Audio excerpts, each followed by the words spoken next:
এটি একটা আয়তক্ষেত্র। আয়তক্ষেত্রের লম্বা সাইডটা হচ্ছে দৈর্ঘ্য, কাটো সাইডটা হচ্ছে প্রস্থ। আজকে আয়তক্ষেত্রের যত সূত্র আছে সবগুলো এই সূত্র দিয়ে প্রমাণ করে দেখাবো। প্রথমে আমরা আয়তক্ষেত্রের ক্ষেত্রফল নির্ণয় করছি। ক্ষেত্রফল বলতে বোঝায় যে এই আয়তক্ষেত্রের চার বাহুর ভিতরে যে খালি জায়গাটা আছে সেটিকে বলা হয় ক্ষেত্রফল। তাহলে আয়তক্ষেত্রের ক্ষেত্রফল নির্ণয়ের সূত্র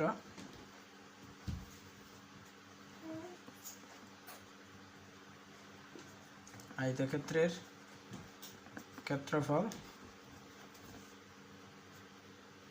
সমান দৈর্ঘ্য গুণ প্রস্থ বর্গ একক। ক্ষেত্রফলে অলওয়েজ বর্গ আসবে, বর্গ একক। তাহলে আয়তক্ষেত্রের ক্ষেত্রফল বলতে কি দৈর্ঘ্য গুণ প্রস্থ। এখানকার দৈর্ঘ্য হচ্ছে 6 সেন্টিমিটার, প্রস্থ 4 সেন্টিমিটার। তাহলে আয়তক্ষেত্রের ক্ষেত্রফল কত? 424 বর্গমিটার। আর এবার বের করবো আয়তক্ষেত্রের পরিসীমা। পরিসীমা বলতে বোঝায় যে আয়তক্ষেত্রের চার বাহুর মান। তাহলে আয়তক্ষেত্রের বিপরীত বাহুগুলো পরস্পর সমান এবং প্রত্যেকটা কোণ হচ্ছে সমকোণ। আর এই বাহু যদি 6 সেন্টিমিটার হয়, নিচের বাহু 6 সেন্টিমিটার, এই বাহু 4 সেন্টিমিটার হলে তার বিপরীত বাহু 4 সেন্টিমিটার। তাহলে আয়তক্ষেত্রের পরিসীমা যদি আমরা সূত্র ছাড়া হিসাব করি তাহলে হচ্ছে 6, এদিকে হচ্ছে 6, 6 12, এদিকে 4, 12 আর 4 16, আর 16 আর 4 20, অর্থাৎ 20 সেন্টিমিটার সূত্র ছাড়া করলে। আমরা যদি সূত্র দিয়ে করি আয়তক্ষেত্রের পরিসীমা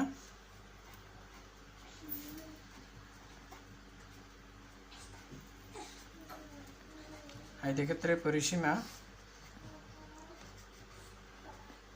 সমান 2 দৈর্ঘ্য যোগ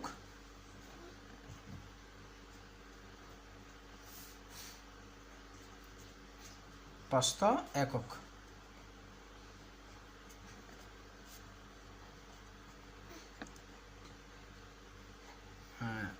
তাহলে আয়তক্ষেত্রের পরিসীমা 2 গুণ দৈর্ঘ্য যোগ প্রস্থ একক। তাহলে আমরা যদি দৈর্ঘ্যের জায়গায় দৈর্ঘ্য বসাই 6 আর প্রস্থের জায়গায় প্রস্থ 4 বসাই, 6 আর কত 10, 10-এর সাথে 2 গুণ করলে আয়তক্ষেত্রের পরিসীমা 20, 10 দুগুণে 20 সেন্টিমিটার। আমরা সূত্র ছাড়া করলেও 20 পাই, আবার সূত্র দিয়ে করলেও আয়তক্ষেত্রের পরিসীমা 20 পাই। পরিসীমা বলতে বোঝায় যে এই চার বাহুর মানটাই হচ্ছে আয়তক্ষেত্রের পরিসীমা। এবার বের করবো আয়তক্ষেত্রের কখনো যদি ক্ষেত্রফল আর প্রস্থ দেওয়া থাকে, ক্ষেত্রফল আর প্রস্থ দেওয়া থাকে, আমরা দৈর্ঘ্য নির্ণয় করতে পারি। তাহলে আয়তক্ষেত্রের দৈর্ঘ্য নির্ণয়ের সূত্র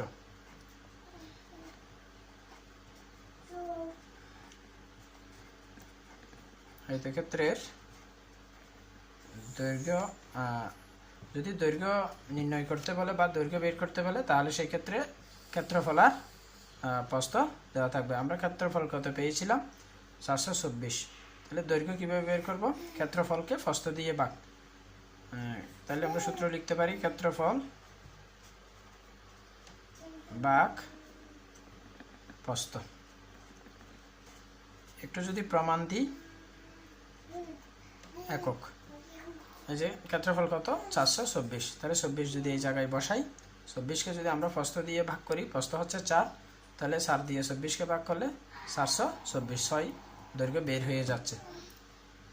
সূত্র আমরা মুখস্থ করলে মুখস্থ রাখতে পারবো না, তাই প্রমাণ সহ আমি দেখাচ্ছি। সূত্রগুলো এভাবে শিখলে সারা জীবন মনে থাকবে। আয়তক্ষেত্রের প্রস্থ নির্ণয়ের সূত্র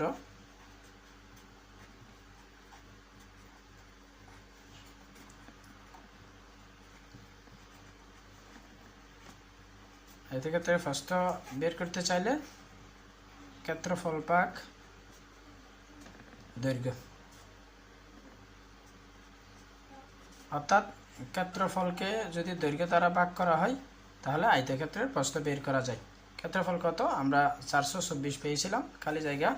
ক্ষেত্রফল যদি এই জায়গায় 24 বসাই, দৈর্ঘ্য হচ্ছে 6, 6 দিয়ে আমরা 24কে যদি ভাগ করি তাহলে প্রস্থ পেয়ে যাই। প্রস্থ হচ্ছে 4 সেন্টিমিটার। এবার হচ্ছে 5। আয়তক্ষেত্রের এটা একটা কর্ণ, আয়তক্ষেত্রে এটা আর একটা কর্ণ। তাহলে একটা আয়তক্ষেত্রে কয়টি কর্ণ আঁকা যায়? দুটি। কর্ণের দৈর্ঘ্য নির্ণয়ের একটা সূত্র আছে।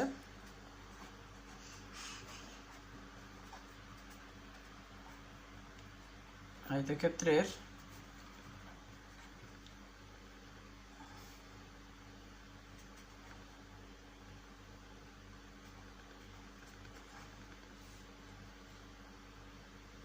কর্ণের দৈর্ঘ্য